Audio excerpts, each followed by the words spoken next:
Now, it's unfortunate that most people will not see this invisible danger and threat coming to wipe them out. And literally, folks, tell your families to prepare, because the Fed is trying to wipe out low income, middle class, working class American families. Now, they've already said that there's going to be a push to bring down inflation in terms of the service and labor sector. And they're saying that prices are too high there. Even though the CPI reports show some minor improvements as far as year over year inflation, Jerome Powell, Jay Powell, Federal Reserve Chair, has said that the service industry is still too high.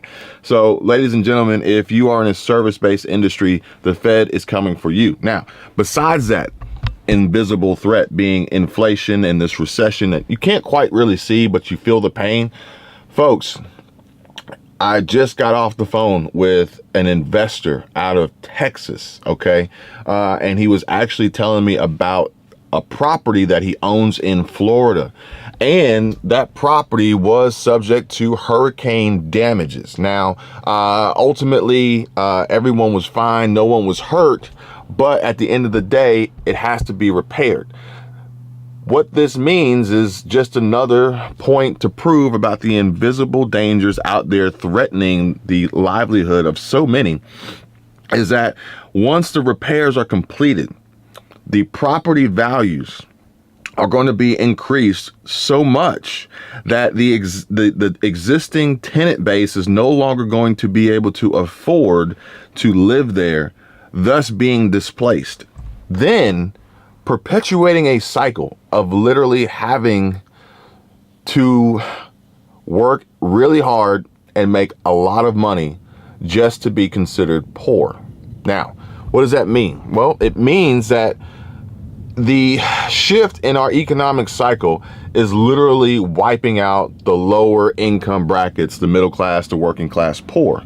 And we're seeing it in instances much in real estate and rental prices because of inflation, because of post-pandemic recovery, because of higher prices on replacement costs, because of insurance costs going up. All these factors come into play that take a property that used to rent for approximately $700 to $750 a month. Once completed, once repairs and renovations are done, inching this property, the same property, up to close to $2,000 a month to keep up with local market prices and values, as well as the added costs associated with maintaining the property and repairing the property, higher insurance, general liability insurance, and the replacement costs of these properties then cause insurance premiums to go up as they then have to recoup their losses from these repairs, from these hurricane damages. These invisible dangers are present, will forever be present, perhaps possibly getting worse as time goes on.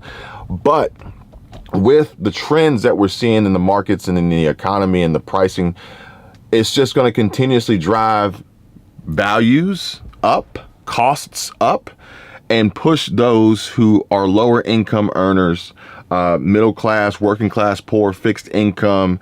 If you possibly make, anywhere between, let's just say, depending on which part of the country you're in, if you're making under $100,000 a year, odds are if your household brings in $100,000 a year and you're not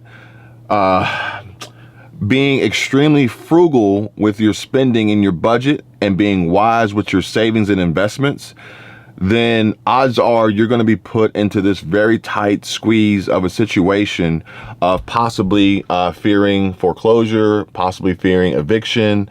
I've got emails coming through and direct messages from folks in the network on Patreon talking about not being able to afford food, not being able to pay for their utilities, and looking and searching and trying to find additional income producing opportunities to supplement their income as they move towards trying to improve their overall financial position so that they don't get wiped out by the Fed. They don't get wiped out by inflation. They don't get wiped out by these invisible threats and these invisible dangers that are apparent and present around all the time. Now, it's easier said than done, but even still, for those who choose not to take action, those will more than likely be the folks that will be standing in line for unemployment, will be standing in line for food stamps and government assistance programs that will not allow you to maintain your current lifestyle, quality of life, more than likely, and possibly displace you and force you out into a different region, a different neighborhood, a different zip code, a different state altogether, which could have severe impacts on your family, your kids in school, your ability to find work in these new locations. The real estate, the housing, the shelter component, the prices, granted, in some instances of real estate, we've seen the prices go down, but the interest rates still keep the payments up. While there's uncertainty and some severe sketchiness in the job market that will prevent folks from even applying for a mortgage or being approved for a mortgage. So that just in turn further compounds the negative effects of being able to afford a roof over your head before you take into consideration all the other basic life necessities, food and insurance and healthcare and transportation. And, even just the idea of just, having some disposable income just to put a smile on your face and have fun and not feel like your entire life is devoted to working to live instead of living to work. So when that happens, you're going to see a mass wave, a push, a force, like an exodus of people that are going to be displaced and have to seek out alternative living circumstances and living conditions that are more in line with their budget. But that just then increases the demand on that limited supply, which we've been down this road before. And we know that increased demand on limited supply thus in turn drives up prices. It's a perpetual cycle. And the simple, obvious answer for some that may or may not agree with me is that you have to put yourself in a much more stable financial situation in order to afford the continuously increased cost of living. Inflation is here. Inflation is real. We've been warned by the Fed numerous ways, and they continue to warn with this most recent announcement that inflation is only going to get worse. The recession is only going to get worse. Interest rates are only going to get worse. Everything is going to get worse.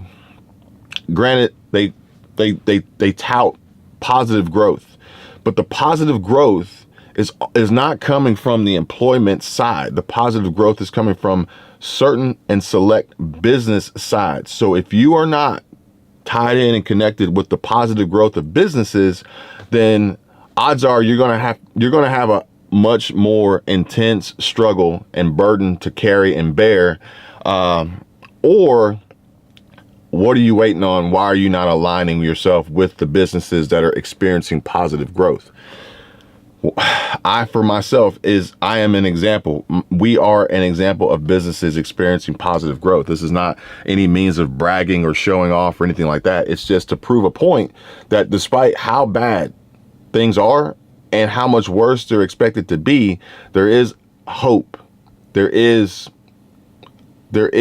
a light at the end of the tunnel, only if you're working towards that. If you're not, then, best of luck to you. I wish you all the best, but odds are, based on the warning signs and the signals that are being shared right now, the Fed, the economy, the inflation, the recession, the jobs market, the layoffs, they are coming for folks that, low income earners, middle class, working class, poor, living paycheck to paycheck, barely keeping their heads above water, one paycheck away from being homeless, no savings, little to no investments, possibly bad credit, poor credit, weak credit, derogatory credit, low credit scores, and literally have their backs against the wall and have painted themselves in a corner between a rock and a hard place, wondering how they're going to afford the higher price of food, groceries, and fuel that, fuel is going to go back up, folks. We know that's going to happen. But all the higher prices that are coming while your income is staying the same and or being reduced.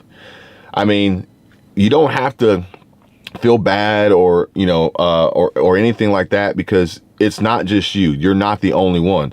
60 to 70% of Americans right now are struggling to make ends meet and wondering where their next meal is going to come from before we see this devastating, deep, long recession lasting well into 2024. You're not the only one. So, you know, this is a widespread problem. However, in order to solve problems, you have to take actionable steps in order to make that happen. Folks are saying, you know, countless emails, passive income, side hustles, building businesses, help me with this, help me with that. How do I get started? That is how you do it, folks. And in order to generate a passive income stream, it takes one small, minor little tweak in your game plan that I've explained in this video here. So go check that out.